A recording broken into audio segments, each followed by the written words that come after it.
বর্তমান স্পিনিং শিল্প খুবই সংকটময় পরিস্থিতির মুখোমুখি। ইতোমধ্যে প্রায় 40% শিল্প কারখানার উৎপাদন বন্ধ হয়ে গিয়েছে।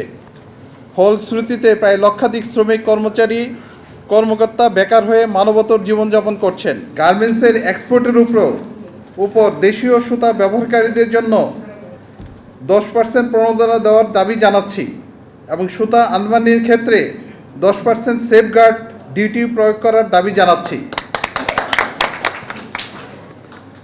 বিগত সরকার কর্তৃক পরপর 3 ধাপে 350% গ্যাস এবং বিদ্যুতের বিল বৃদ্ধি করে, ফলে টেক্সটাইল সেক্টরের পণ্য উৎপাদন খরচ বৃদ্ধি পায়। তবে উক্ত টেক্সটাইল সেক্টর উৎপাদিত পণ্যের বিক্রয় মূল্য কোনোভাবেই সমন্বয় করা হয় নাই। এতে করে স্পিনিং সেক্টর সহ সকল ব্যাকওয়ার্ড শিল্প মারাত্মকভাবে ক্ষতিগ্রস্ত হচ্ছে। তাই রপ্তানিকৃত পণ্যের সাথে সংশ্লিষ্ট সকল প্রতিষ্ঠানকে গ্যাস ও বিদ্যুৎ বিল থেকে 30% রিবেট দিয়ে আপৎকালীন সময় 2 বছরের জন্য প্রণোদনা দিতে হবে। প্রতিযোগী দেশগুলো এই ধরনের সুযোগ দিয়ে আসছে।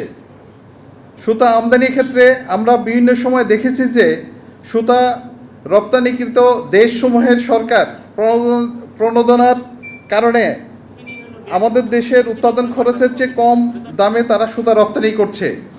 এক্ষেত্রে বাণিজ্য মন্ত্রণালয়ের নির্দিষ্ট মনিটরিংয়ের মাধ্যমে অ্যান্টি ড্যাম্পিং অথবা সেফগার্ড ডিউটি প্রয়োগ করতে জোর দাবি জানাচ্ছি।